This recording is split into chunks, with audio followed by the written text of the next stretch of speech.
This is the Five Starr Podcast.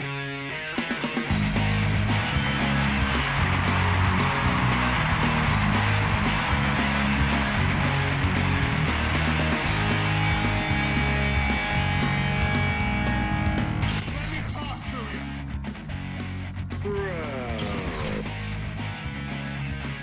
Hi. What do you guys want to talk about? This is such good shit.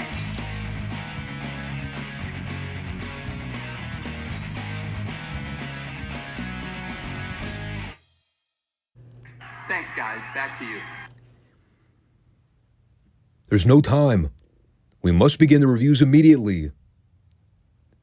This is history we're going to uncover this weekend. As you can see, I'm very pumped to talk about In Your House. Everybody's excited about that. It's been all the rage. I'm totally kidding. Now, of course, we're not going to immediately begin with the reviews. We're going to do what we normally do here on the channel. I'm going to break the ice. I'm going to sit here and stall for 45 minutes and talk about stuff completely unrelated to wrestling. Because that's what the people want to hear, right? Well, I hope everyone's doing all right. I'm just super perky, apparently. I have no idea why. I'm just in a reasonably good mood. For absolutely no discernible reason. Well, it is approaching summer after all. Everybody's kind of slowly getting into that summer mode. I can't really say that I have a summer mode. I mean, I've been out of school for so long now. To me, it doesn't really matter what month it is. I'm always busy doing something. Like these reviews. We're still doing it. For what it's worth. And we've covered a good bit of wrestling in the last 3-ish years. I mean, we're probably not even a 16th of the way through the actual good stuff. I mean, the classic wrestling talk is truly the definition of diving down the rabbit hole. You can get lost in so much stuff, it's not even funny. I have no idea how long I'm going to be doing this. But I'm very interested to see how far we actually get as we go through these tape libraries. Especially WWF. Speak of the handsome devil. We got plenty of the retro WWF talk to get into today. A very significant landmark pay-per-view event that we're going to look at. We made history here in 1995. So let's get into it.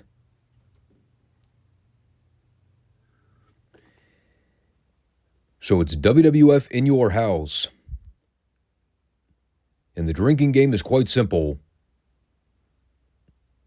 Anytime somebody utters the phrase in your house during this 2-hour event, take a shot. Hint. Don't actually do that. You'll be dead after the first 5 minutes. It's hard to believe this is only the first one. I actually looked it up for reference. Do you know how many In Your House pay-per-views the WWF ran from May of 1995 up through February of 1999? 27. 27 of these goddamn things. And for those of you asking, do you actually remember any of those events offhand? Aside from this one, and the St. Valentine's Day Massacre cage match with Vince and Austin? Nope. I don't remember a single one of these In Your House pay-per-views. I perused a little bit while I was looking on the wiki page. They actually indicate what the main event was for a particular show. I saw some of those matches listed. I was like, yep. I do not recall a single one of those. So this is going to be a fun ride as we cycle through this WWF journey. We will, I will at least make it a concerted effort to try to recap the vast majority of these things. I don't know how long I'll go before I kind of just stop. Because eventually the novelty is going to wear off. But at least for the first 3 or 4, I'll go ahead and treat them like they're full-length pay-per-view recaps. I'm not going to spend copious amounts of hours running down the cards move for move, but, just to kind of point out some of the highlights and or lowlights. So we're in Syracuse for the inaugural In Your House, even though the dream home they were giving away was registered somewhere in Orlando, Florida. So why the event was not held down there makes no sense to me. But we had Vince on commentary, alongside everybody's favorite Freebird, not Michael Hayes, but Doc Hendricks. Now that he's a retired former Freebird, the WWF needed to put their stamp on him. I honestly can't recall offhand what the backstory was with Doc Hendricks, why they settled on that name. Every single time I see it pop up, though, I just can't help but laugh. I think he was trying to rip off the band Dawkins and then use Jimi Hendrix's last name. It was so horrible. You know what else was horrible? Was Akushi's theme music. Seriously, what the hell was that? You couldn't just find some generic Oriental music? I don't even know how to describe the music they used for this guy. It was borderline elevator music. So, the opening match on the inaugural In Your House card, it is Hakushi versus Bret Hart. Our running joke with Retro Raw is that Bret was apparently feuding with every breathing heel on the roster by this point. Right now, he was mainly juggling the stuff with Hakushi and Jerry Lawler. So this is basically a way for them to cap off that program and then get ready for the big SummerSlam feud between Lawler and Hart. There was also one human being alive that was super into this match. And that was Lawler during the split screen where they were filming him reacting on the monitor. To be honest with you, I have no idea what he was so excited about. It's a technically sound match. Good mat wrestling. Good basics. Everything made sense. I can't say I was ever bored. The problem was that the finish was never in doubt. And it was a very patterned WWF-style match where the guy who's clearly going over takes the bulk of the ass beating. Also, he can miraculously make his comeback at the very end and then win. Watching Bret sell wasn't the problem, I don't think. The issue is that Hakushi was not a very captivating heel on camera. So when he's in there beating up on Bret, you're sort of just watching him do moves. And then you're kind of tapping your fingers on the desk, waiting for Bret to make the comeback. I do still laugh whenever Vince refers to Hakushi as the modern-day kamikaze. His words, not mine. And it's ironic, because Bret was the real kamikaze in this match. Best spot in the whole thing was the point where Shinja tried to trip up Bret in the ropes. So Bret just throws caution to the wind and is a full-throttle suicide dive out to the floor. Didn't springboard off the ropes.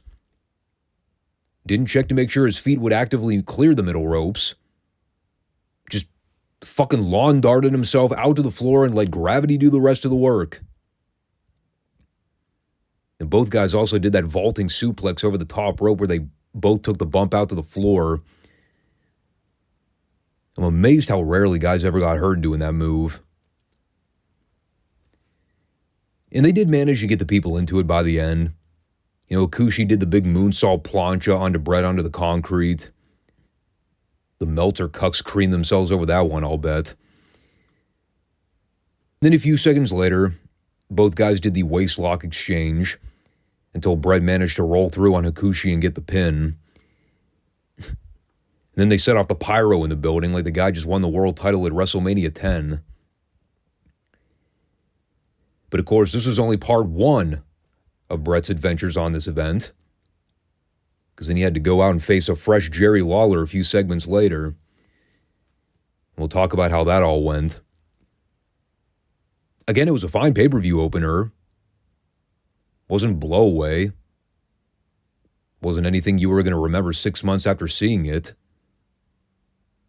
Now, then again, in comparison to what we were used to seeing on WWF during this time, and this was probably one of the better matches the company would do all year. And it was average at best. And then they followed that with a very awkward minute-long sequence where they hyped up the Dream Home Sweepstakes by proceeding to show us a police escort on the freeway and talking about the traffic.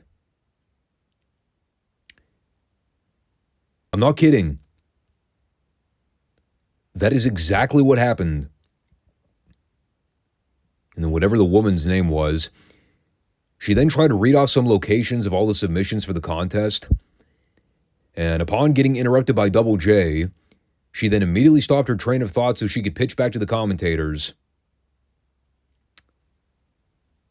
This woman was way too excited about her job. And so we get the second match, wherein the entire story was Razor Ramon does not care about the Intercontinental Championship. He is now obsessed with beating up Jeff Jarrett and the Roadie to the point where the title is meaningless to him. So it is Razor taking on both the Roadie and Double J in a handicap match. The title was not on the line, apparently. And despite the hideous visual of seeing the Road Dogg in sweatpants that were tucked into his boots, he still looked significantly less ridiculous than Jeff Jarrett. Looked like he was ready for a hangout session with the hookers at the local nightclub. Now, I actually had very similar thoughts about this match like I did with the opener, meaning that there wasn't anything wrong with what they did here. I can maybe argue stretching the match out to 13 minutes was a tad excessive, but it was kind of a simple grassroots layout. You had Razor in control early on, dominating a lot of the action while Jarrett and the Roadie were the bumping dummies. You know, and they eventually cut off Razor and spent a while working him over. There was a really weird spot where after Jarrett and Razor did the double bonk, you have Roadie on the apron reaching out and begging for Jarrett to make the tag. And he does eventually get the Roadie in there so he can run wild for a little bit. But he's a heel. So as Jarrett goes to tag in a fresh Road Dogg, the crowd is just kind of sitting there confused because, you know, then Razor has to continue to lay there for another minute while the heels keep beating his ass. Because obviously Razor doesn't have anybody to tag. It was a very odd thing to do. It was a heel hot tag spot, which obviously generated no reaction because the people had no one to cheer for. And of course, in the end, Jarrett goes for the figure four, but Razor kicks Jarrett into the Roadie, who falls out to the floor. And then Razor capitalizes and hits Jarrett with the Razor's Edge and gets the pin. I actually thought the finish was kind of surprising. I mean, I totally expected Roadie to take the fall in this match.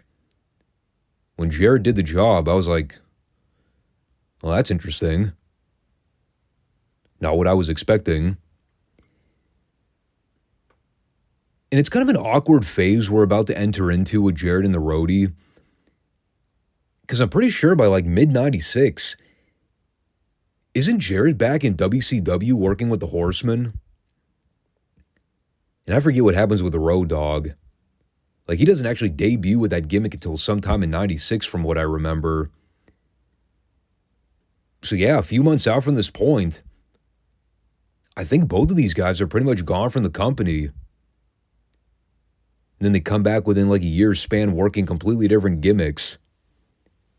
I don't think they ever actually feuded together. Again, I could be remembering some of that timeline wrong. You know, it's been a hot minute since I've tried to actively think about WWF in the mid-90s. And for good reason. I did, however, remember a little bit of the backstory with the Afterbirth here. It is where we saw the debut, or should I say re-debut, of Savio Vega. They shot an angle in the post-match where the heels kept ganging up on Razor. And after a failed run-in attempt from Captain Spandex himself, Aldo Montoya, that's when we see Savio hit the ring and actually make the save for Razor. And there is a story explanation that they're probably going to address on TV, so I won't go too deep into the explanation here. But these guys end up working closely with each other on future programming. They conspicuously make no mention of Quang during any of this. And in fact, the announcers played dumb. And they worked it like they had no clue who the guy was. They seemed to imply it was a fan. Right. A 6-foot, 250-pound shoot fighter and legit athlete. Just so happens to hit the ring and the police don't immediately pull out the pepper spray and the tasers. Find that a little hard to believe. But while we await the story rationale for Savio's alignment with Razor, let's very quickly talk about Mabel and Adam Bomb's King of the Ring qualifier. It sucked. Went 2 minutes. Mabel won with a front power slam. Kind of. Anything else need to be said? No?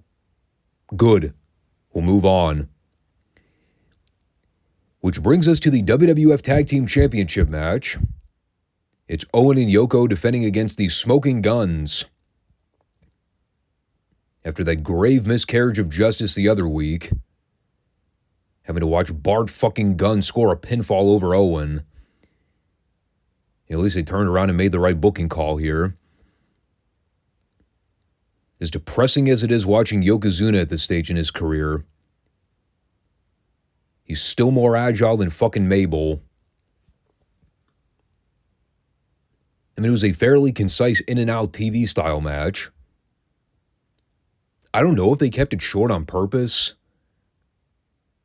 Maybe they got their time cut. I think the whole thing only went like maybe 5 minutes at most. They were working pretty fast here from the beginning, so I have to think they got their time shaved off there. And during the comeback, I thought Bart nearly broke his neck doing that running dive attack into the ropes. Like, you just see him collide with the middle rope as his neck whiplashes back. I was like, oh fuck, that guy's dead. And then Yoko gave him a leg drop on the floor and probably legitimately broke his neck for realsies. And then he rolls him back in so Owen can crawl over and get the pin. The only time in history where I will ever legitimately buy a leg drop as a finish is when Yoko gives one. You know, the Camp Cornette stuff is still kind of in the early development stages, but it's such an awesome visual of seeing all these guys interact together. You know, you still got Mr. Fuji out there being totally fruitless and immobile. I mean, it's amazingly bad. You know, and of course, later on when they introduce Bulldog, then it actually kind of starts to take the form of a legitimate faction, you know, as opposed to a recurring tag team, which is pretty much what they are right now. Again, though, not really much to say about it just because the match was so abridged. And then for the creepiest thing on the card, Jerry Lawler pretending that his mother was a 29-year-old model. There are certain things the King could pull off. This, I regret to inform you, was not one of them. Especially when he could not stop staring at her puppies the whole time. It also wouldn't be a generic hot model if it didn't mean her acting was beyond appalling. I'm excited to see you beat Bret Hart tonight. And after I beat Bret tonight, what are you going to do, Ma? I'm going to challenge Helen Hart.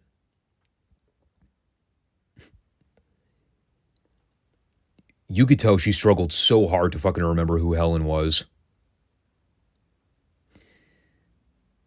So then we get to the ultimate rib. That was the special challenge match between Bret and Jerry. All throughout the show, they've been running clips of Bret in the trainer's room with an ice pack on his knee. He was seen heavily favoring it after the match earlier on. So the idea is, well, Bret's going in hurt. Lawler's clearly going to have the advantage here. And so right as Bret is coming down the aisleway, he then stops favoring his knee entirely. Surprise, surprise.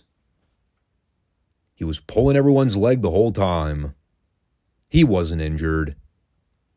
He was just trolling Lawler. It's actually a clever little babyface tactic to lull in the king. The exact kind of thing Lawler would stupidly fall for. And, well, admittedly so. This ultimately became a pretty great segment. Probably the highlight of the whole pay-per-view, if we're being honest. It actually kind of replicated a lot of elements from that Mid-South angle we saw with the Black Ninja and Hacksaw Duggan a couple weeks back. Only this time it was the official who got his leg trapped in the ring ropes. So they're out there having the match. Lawler was playing chicken early on, trying to outrun Bret every chance he got. And things kind of settled down momentarily as they're having a wrestling match for a few minutes. And eventually, Shinja hits the ring apron, and he distracts Bret during a sharpshooter attempt. And while Hebner is bickering with him, Lawler ends up getting Irish whipped toward the ropes. And they managed to pull this off in such a way where, because Hebner already had 1 foot on the apron and then 1 foot in the ring, he ends up getting his ankle caught in the rope. And again, it's a comical scene where Hebner is dangling opposite the hard cam. All you see is a man hanging upside down by his foot. And he's trying to break loose while Shinja's standing there pretending to help him. So finally, Hakushi hits the ring wearing a fucking bandana. This did not help my composure any. And while the heels are double-teaming Bret for seemingly an hour, Earl has to lay there with his leg trapped in the ropes. Finally, Hakushi gives Bret the diving headbutt so Lawler can cover. Then Hebner escapes the jaws of life that are to the ring rope so he can crawl over and make the 3 count. I'm telling you, man, you have to watch Hebner in this match when he takes that bump. It wasn't like he got hung upside down by his ankle and then sank over the apron. It was like blink and you miss it, he was gone. He's there arguing with Shinja for 1 second, and then he gets swallowed up by the ropes, and all you see are his feet. I died. And like, the whole thing is made even more absurd by the fact that Hakushi was up there leaping on the top rope, doing springboards and aerial dives. I'm like, how in the world has Hebner not caught this idiot yet? Even peripherally. It was ridiculous. And then during the post-match, Lawler tries to restrain Bret so Hakushi can hit him with a thrust kick, but Bret manages to break free. So while Bret's in there beating up Hakushi, you see Lawler storm off through the crowd. Vince, in the best line of the show, goes, "Lawler running away with his mother. I mean, that woman." Again, it was all smoke and mirrors. Obviously, it's setting up the bigger picture for SummerSlam. I mean, you had to figure this was only going to be story advancement. but it followed the pattern of a lot of the previous middle segments on the card. Relatively short, probably about 5-6 minutes if you include all the post-match stuff. But then again, I don't think it needed to be any more than that. So I was fine with it. It's old school territorial style booking on a WWF pay-per-view. So it stands out in a good way. And then coming out of that, we're right back to the sports entertainment portion of the program. It is now time to find out who has won the Dream Home Sweepstakes. In the most WWF way imaginable. So here's how they set up this whole rigmarole. They've got this giant glass box, I guess you'd call it. A pod? I don't even know. There's like a billion envelopes with names and addresses linked inside. And so the lady pulls out an envelope and hands it to Todd so he can then make a landline phone call on live pay-per-view. At which point, as Todd is waiting on the line for somebody to pick up, you hear the lady go, "Isn't this exciting, Todd? I'm so stoked. I can't wait to see what happens." To which I said, "Yes. This is very exciting, in fact. We are wasting precious pay-per-view time by waiting for somebody to pick up a phone line." How riveting. But the thing that makes it so hilariously awful is that I don't think any of this was pre-planned. Because they dial the first number, they get an operator line, which meant that obviously no one was there to pick up the phone. So they then go to a second caller. You get Todd trying to desperately pronounce the guy's last name correctly. And he's obviously watching the pay-per-view feed, so he knows what's up. Before Todd can even make the announcement that he's won the home in Orlando, you can audibly hear the guy's wife screaming to the top of her lungs on the other side. And it was enough to pop everybody, including Michael Hayes. I love how Todd had to throw in the disclaimer, "You win the home," pending verification. Just to prove they weren't bots or anything. Or that they didn't have sufficient household income to be able to afford it. That is something I always wonder when they do these giveaway contests for houses. Like all the red tape that goes into filtering out the homeowners who can't afford property tax or even down payments. Like, how do you monitor all that stuff? I have to imagine it just becomes more of a hassle than anything. So provided the family got the green light, I wonder if they're currently residing in this home right now. They might still own it to this day. Wouldn't you like to know? So with that, we come to our main event for the WWF Championship. It is Diesel defending against Psycho Sid. The match made in hell for all sinners. When the human body decomposes, this is what sinners are forced to watch for all of eternity. The real question is, how much am I exaggerating? Was it really that bad? No. I kind of think that depends on what your expectations were. If you expected anything other than hideously boring and uninteresting, you were probably left largely disappointed. It certainly wasn't any good. Anytime Diesel winds up becoming the better worker by default, it's never a good sign. And they just basically had a generic lumbering big guy match. Sid was who he was in the ring. He was never a great worker. A lot of the time he was relying on his opponents to carry the match. And Diesel was not a very convincing babyface in peril, so that really didn't help their cause any. To be honest with you, the match was brutal, but the finish was absolute dog shit. It's like up and down the card, you get nothing but mostly pinfalls across the board. And then in the final match of the night, they just had to throw in a bullshit DQ finish. And like I said, it's not even like the match was cooking prior to Tatanka running in. When he hit the ring and started going after Diesel, that was legit fuck you heat from the crowd. Not the good kind of response. That's company heat. Like, in a sense, I can buy the idea that you wouldn't want to beat Sid yet. He's only really been a heel for about a month and a half. It's his first major pay-per-view match against a top babyface. Beating him clean would have probably tarnished his momentum, but I don't know, a count out? At least that way you could send the people home somewhat content.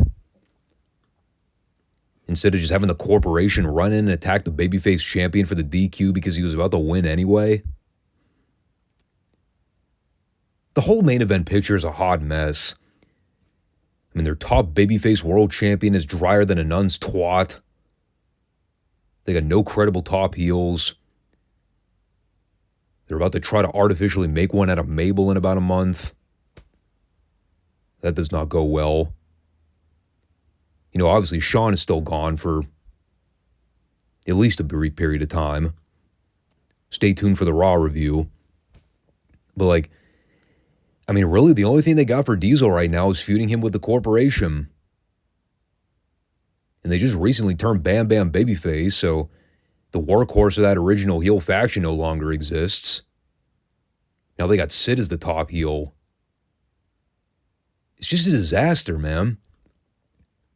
I honestly don't even know how else to critique the match. It was slow, boring, painfully uneventful. Nothing of note happened. Sid can't sell worth a shit. He never registers anything. Diesel trying to pry a watchable match out of him was probably like pulling teeth. And I love Sid in a very perverted, twisted manner. But you're never going to hear me sit here and say that he was a good worker or a good talent. Entertaining talent, yes. Comic relief talent, yes. But great worker in the ring? Hell no. Not even close. And I knew exactly what this was going to be. They announced Sid versus Diesel on paper. Anyone with two brain cells to rub together could tell you how that would go. But now they basically got Diesel in a position where he's kind of stalling until SummerSlam. I think they do the tag match with him and Bam Bam against Tatanka and Sid next month at the King of the Ring. And then obviously the title program for SummerSlam is him and Mabel. Yeah, I don't know what else to say, dude. This was WWF in 1995. It was bad times all around. And the thing is, this really wasn't that bad of a pay-per-view. The opener was perfectly fine. The handicap match served its purpose. Brett and Lawler as an extended angle kind of worked out all right. A lot of the intercard stuff was relatively short, but I can't say it was bad necessarily. But then there's the main event. And that crap finish to really put a dour note on the whole event. In hindsight, In Your House 1 was probably one of the better pay-per-views they ran all year. But again, what's the bar? Coming off the heels of WrestleMania 11? Anything is better by comparison. But we still got another 26 of these things to review. 26. We're just getting started, brother.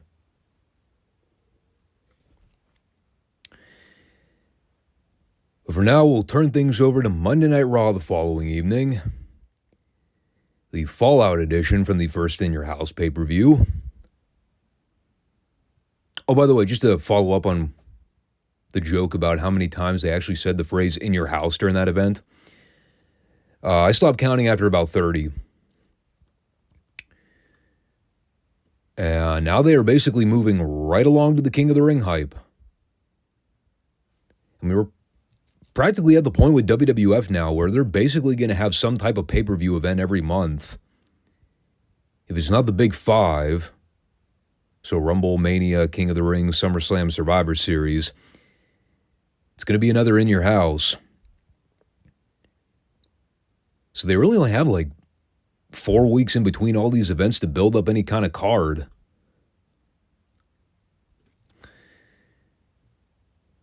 So they open with Owen and Yoko versus a pair of unnamed job guys.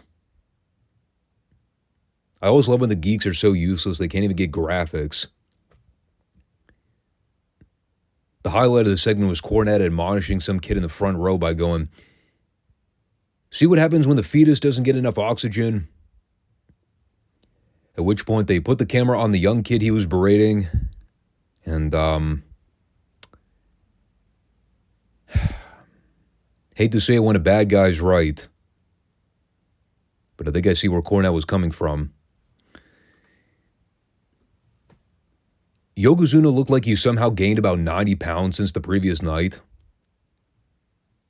Apparently he and Owen were celebrating their title victory a little too much.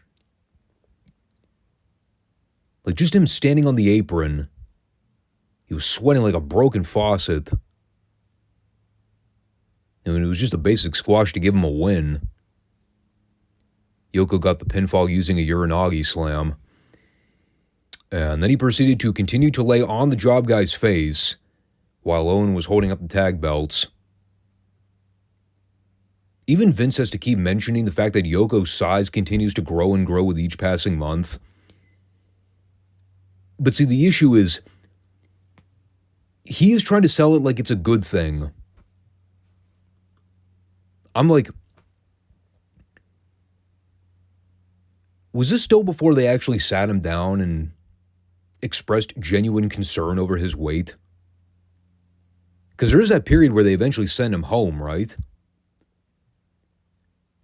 Or is that when he finally starts pushing 8 bills where they said, "Yeah, dude, you need to go on a diet"?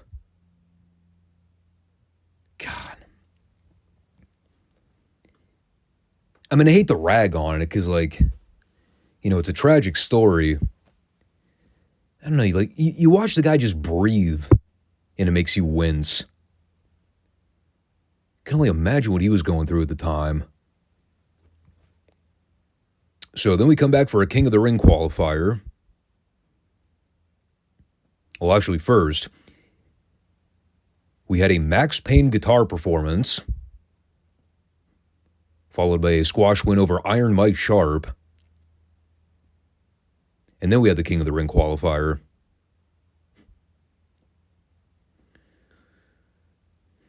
Don't ask me.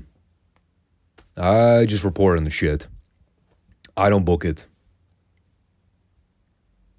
I would also like to point out, they plugged a t-shirt from the In Your House pay-per-view. It sponsored the Diesel versus Sid title match.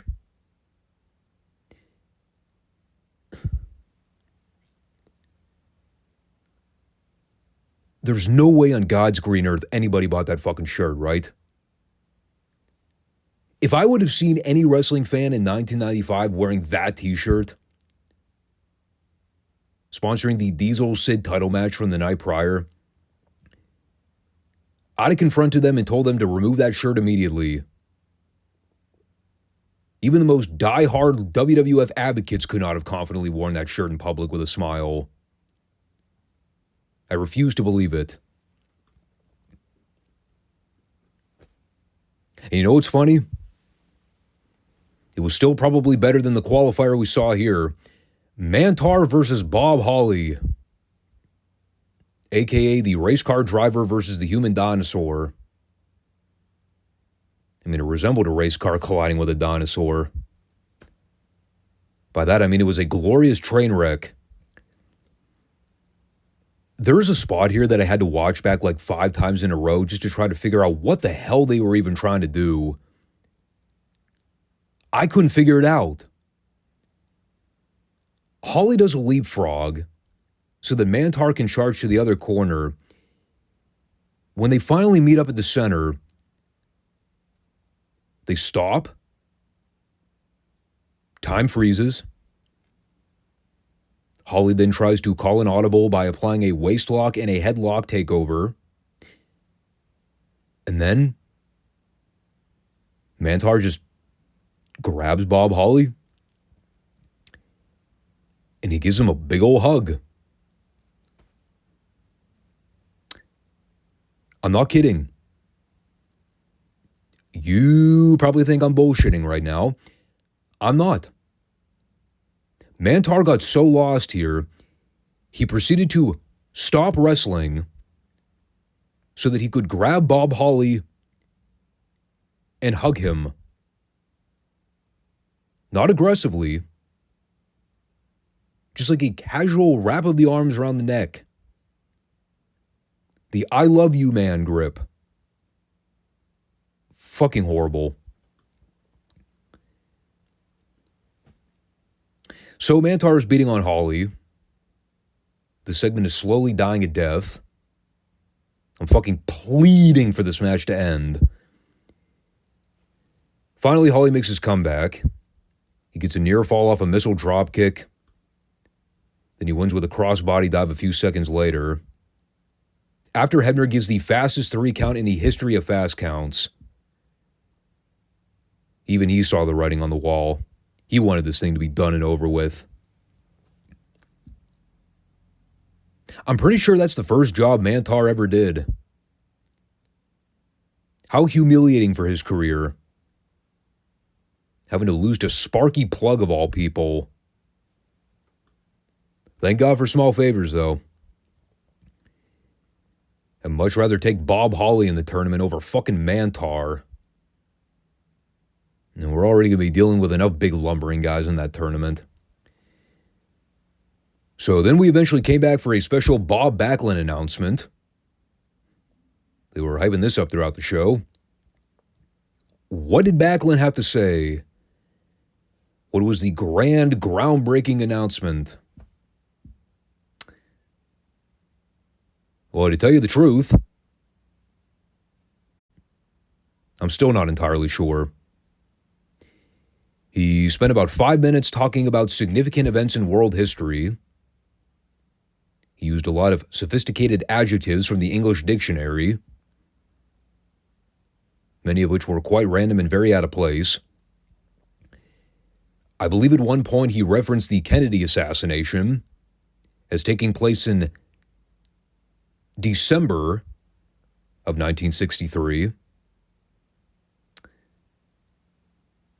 It was November, Bob. And after much intense buildup, much delineating, and much coughing, apparently, the announcement, the grand announcement, Mr. Bob Backlund is, quote,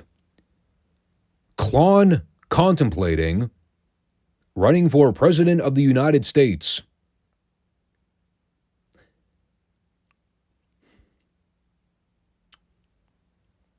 All right. It is an election year after all, right? Actually, no, it isn't. That's 96. Oh, Christ. I just realized how fucking dumb all this was. Backlund's announcement, he was considering running for president in 1 year's time. Not that he was sold on running. Not that he was guaranteeing anything. He was contemplating. He was thinking about it. Well then, He must be serious. And so begins the next chapter in the Bob Backlund saga of the mid-90s. He is now about to preach conservatism here on Monday Night Raw. Because after all, Bill Clinton was president at the time. He was literally about to win a second term the following year. Obviously, this is what the American people wanted to hear on television at the time. Was a batshit crazy Republican preaching about right-wing talking points. I wonder whose idea this was. By the way, this was legendary for a whole variety of reasons. People remember this gimmick. It's notoriously bad. I don't think it lasts through the remainder of the year. I think they actually got a lot of company backlash from it. Kind of forced them to change course rather quickly. And like, I mean, the whole thing's a parody, obviously, but seriously, I don't know if you all knew this, but we can certainly reiterate the talking point now. This company is in fucking shambles. This is the kind of shit they were doing on TV at the time. It's not like Backlund was Donald Trump when it came to be highly entertaining on camera. This was just... I mean, it was so awful. Like, such a complete waste of 5 minutes. Bob Backlund running for president in 1996. You know, I'd like to sit here and tell you that it was the only time they tried something like this in wrestling. And then Hulk Hogan literally attempted the same thing the next election cycle going into 2000. Can't make this shit up, folks. That is pro wrestling and politics in a nutshell. The whole thing is kayfabe. So anyway, the main event, IRS versus Bam Bam Bigelow. Before the match began, Bam Bam caught out Diesel to watch his back at ringside, figuring the $1 Million Corporation was going to try to pull a fast one. Didn't take long for Diesel to chase DiBiase out into the crowd. Yeah, he may as well have vanished into Narnia. Never saw him again. Oh, by the way, they also set up in the pre-taped interview, DiBiase called out Bam Bam to set up the tag match with Tatanka and Sid. Obviously with Diesel being Bam Bam's partner. And, they do the classic babyface finish here. IRS tries to expose the corner turnbuckle to run Bam Bam into it. And he does at first connect, but then he tries to pin him with his foot on the rope, so Diesel pushes IRS's foot away, and then while he's arguing with Diesel, Bam Bam recovers enough to block IRS going for the same spot, and then Bam Bam drives a headbutt into IRS for the 3 count. They're really trying to make something out of this Diesel-Bam Bam alliance. The whole feud with the $1 Million Corporation. I mean, like I said during the pay-per-view recap, this is pretty much all they have right now in terms of credible top-heel challengers for these guys. It's a sad, harsh reality. But in other good news, Shawn will be back next week. Oh, goody goody. Just what the doctor ordered. The Heartbreak Kid, making his valiant babyface comeback to television after that classic babyface angle where he acted like a dick to Sid and got rightfully laid out. So now we're being forced to like him as a result. Yeah, he'll be in action again next Monday against King Kong Bundy. What could go wrong? If there's one thing we know about Shawn, he has a great reputation when it comes to working with big stiffs. Ask Vader about that. They'll tell you.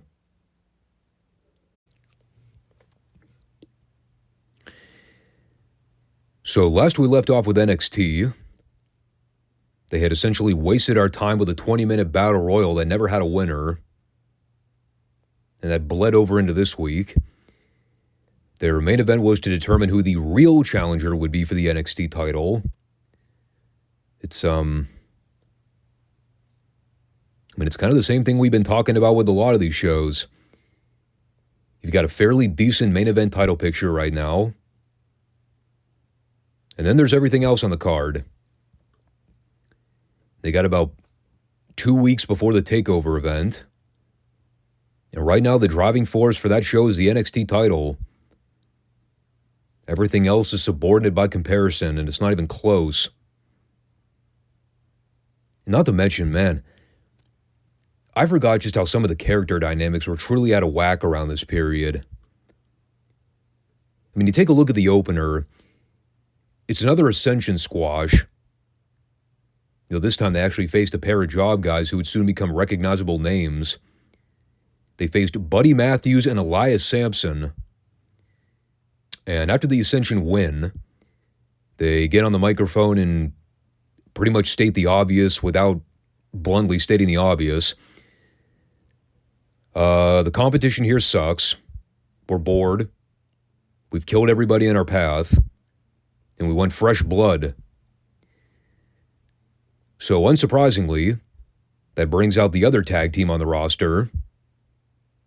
Keyword, the only other tag team. El Local and Kalisto, who I believe have made one physical appearance on camera, have wrestled one match on TV. All of a sudden, they're number one contenders. And going back to what I was just saying a second ago about how the heel-face dynamics were completely off around this time, the Ascension, I believe, are technically supposed to be heel, even though the fans are constantly screaming, "Yeah," and they cheer just about everything these guys do. So when the Luchas come out and they try to issue the challenge, the crowd basically shits on them by continuing to chant, "Yeah," even though Kalisto was trying to get them to chant, "Lucha, Lucha." So that fell flat. Oh, and the promo from El Local was horrible. "If you accept, we want to challenge you. Catch us if you can." I'm sure the Ascension were shaking in their boots. By the way, I could be remembering this wrong. Didn't Kalisto team with Sin Cara? Where did El Local come from? Was he actually under WWE contract around this time?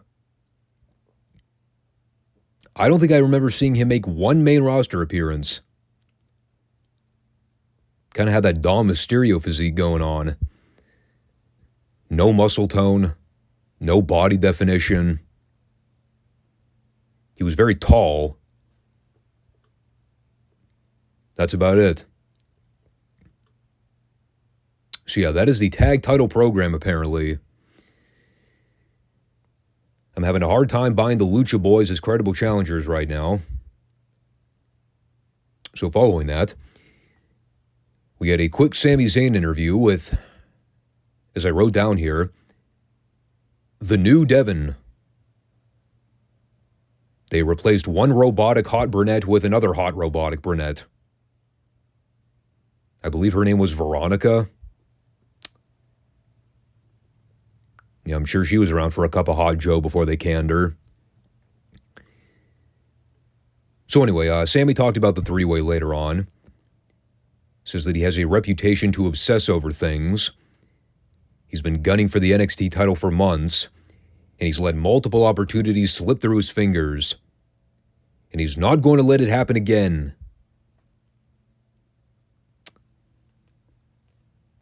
So in other words, spoiler, he's not winning the main event.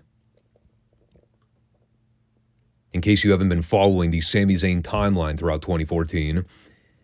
The story is, he continually falls short of the mark when it counts the most. He can't win the big one.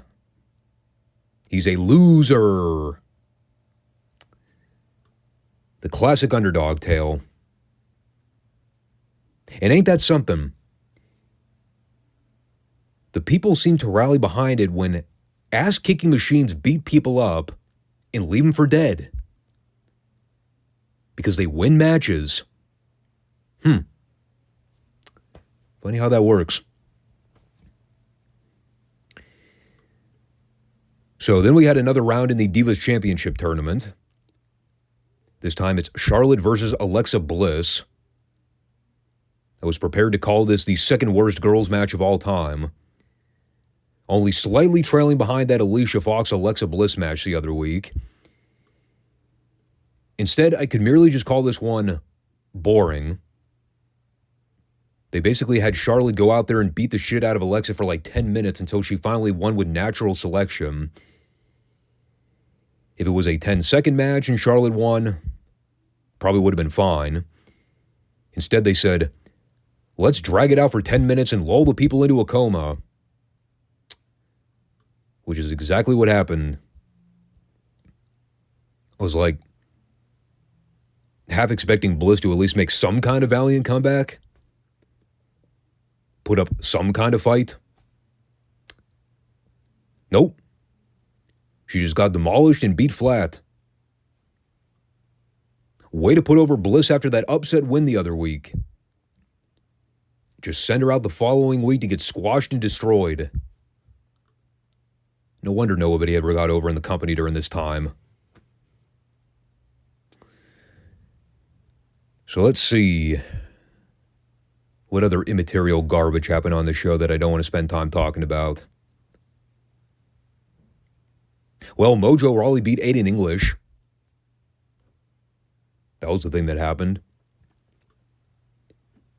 And then they had Big Cass versus Angelo Dawkins, which was basically background noise so that the planet activists could come around and start protesting greeny weenie bullshit.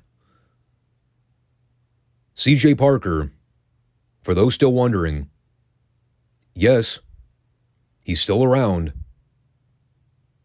No, he's still not over. He carried around a picket sign that read, "No extra toxins." I will let you decipher what the abbreviation means. What I was trying to figure out during all this, Cass is still a babyface, correct? I know he was doing that insufferable feud with Aiden English a while back where he did like 17 consecutive jobs to the guy. I guess they wanted to throw him a bone here on TV and actually give him a win for a change.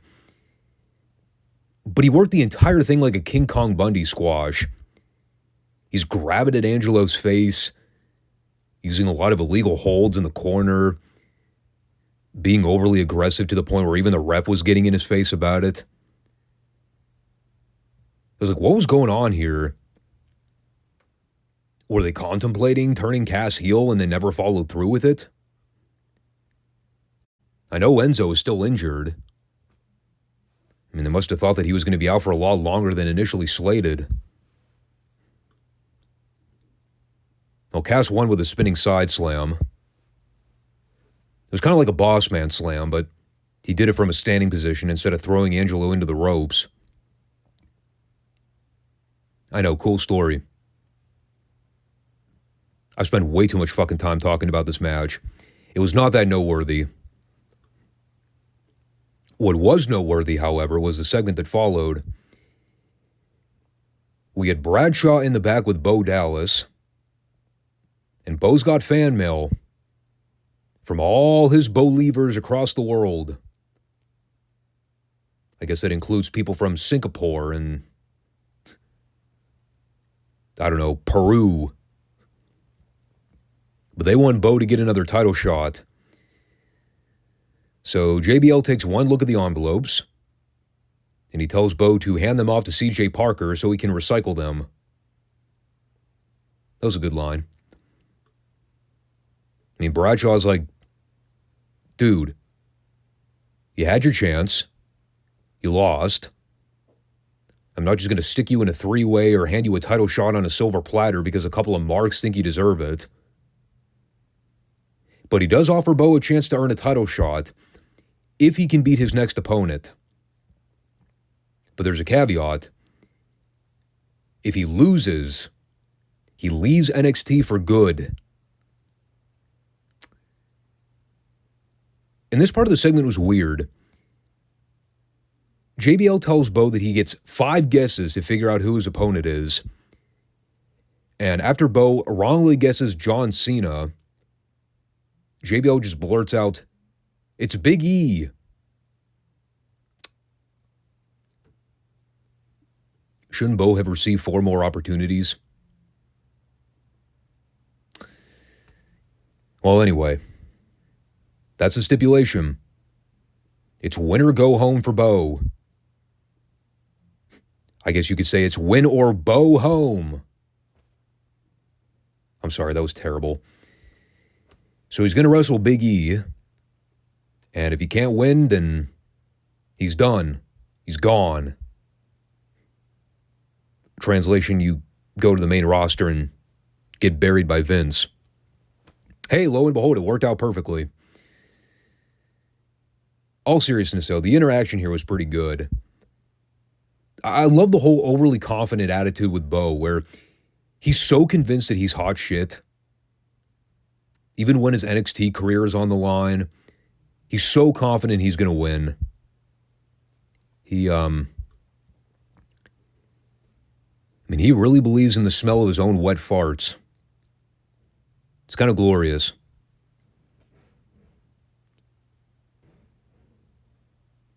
It's a damn shame that when he comes back, he's going to be under a fucking mask. And the whole thing's going to blow. But that takes us to the main event. After they stiffed us last week by giving us a non-finish in that Battle Royal, this is the week where we actually determined who Neville was going to challenge at TakeOver. It's a triple threat. Tyler Breeze, Tyson Kidd, and Sami Zayn. And the fans were so excited to see one of these 3 guys challenge for the championship, they proceeded to chant for Yoshi Tatsu. I died. This is actually a thing, too. This is not the first time the fans were chanting for Yoshi Tatsu on NXT television.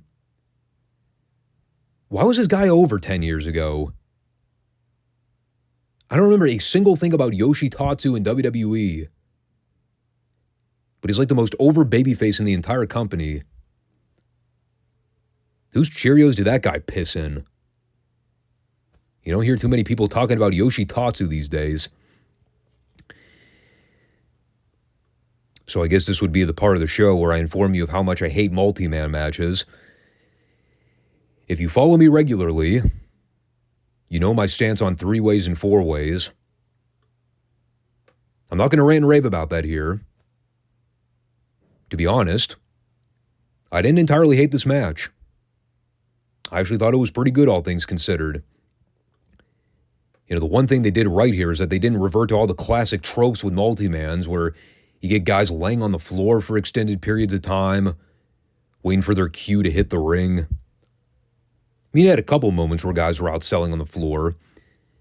For the most part, all 3 guys were in the ring at the same time. It opened the window for them to do more 3-way spots. There were a lot of pinfall breakup spots here that kept people on edge. Traditionally, I'm not a fan of the 3-ways where you've got 2 babyfaces and a heel involved. I always kind of like it better when the babyface has to fight at a disadvantage. Because in many of those cases, the heels are the ones teaming up together for a lot of it. And it gets more sympathy on the good guy. But I think they've already sort of alluded to Tyson going heel eventually. He has been acting less like a run-of-the-mill white meat babyface. He's got a bit of an edge to him right now. So they basically worked this as an every man for himself type match. Again, they didn't use furniture. They didn't rely on dangerous stunts to pop the crowd for no reason. There was no stacked up stupid plex. Thank God. It was all built on the drama of everybody going for multiple pin attempts where they could. And in the end, you get all three guys in the ring. Zayn hits Breeze with a haluva kick in the corner. But while Zayn and Kid are fighting on the second turnbuckle, you see Kid dump Zayn out to the floor. And then Kid hits a beautiful elbow drop on Breeze to get the pin. And it was right before Zayn could crawl back in and break it up. Just a hair too late. So poor Sami gets fucked again. And I presume that also sets up him and Breeze for TakeOver, because they're obviously going to want to give those guys something to do. And it's Tyson Kidd that gets the title shot, which would probably be a fun match. I don't remember a whole lot about that title program, but we all know Tyson Kidd was a great athlete in his prime.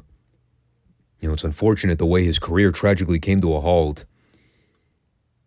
And even though it's technically a babyface title match, you know, again, they've been doing some subtle things with Tyson Kidd to kind of give you the impression that a heel turn could be in the works. So, we'll see what happens. Again, man, the show is built around what's going on with these same cast of four characters. You got Adrian Neville, Tyson Kidd, Tyler Breeze, and Sami Zayn.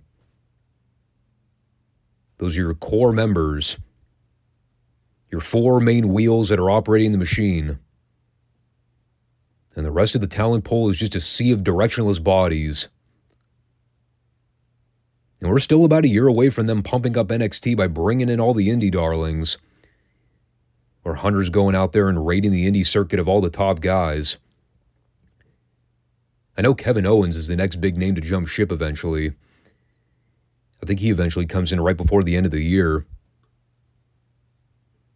But yeah, 2014 is a very strange year looking back.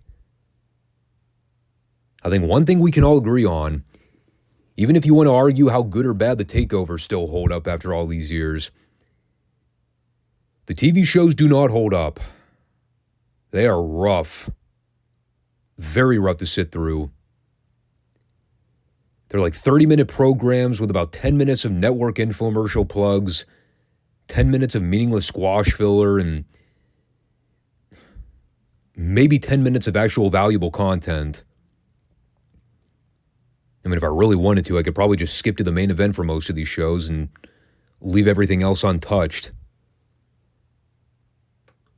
But what would be the purpose in doing that? It would kind of hurt the retro perspectives, wouldn't it? We got to relive it all. The good, the bad, and the ugly. And trust me, there is plenty of bad and ugly to come.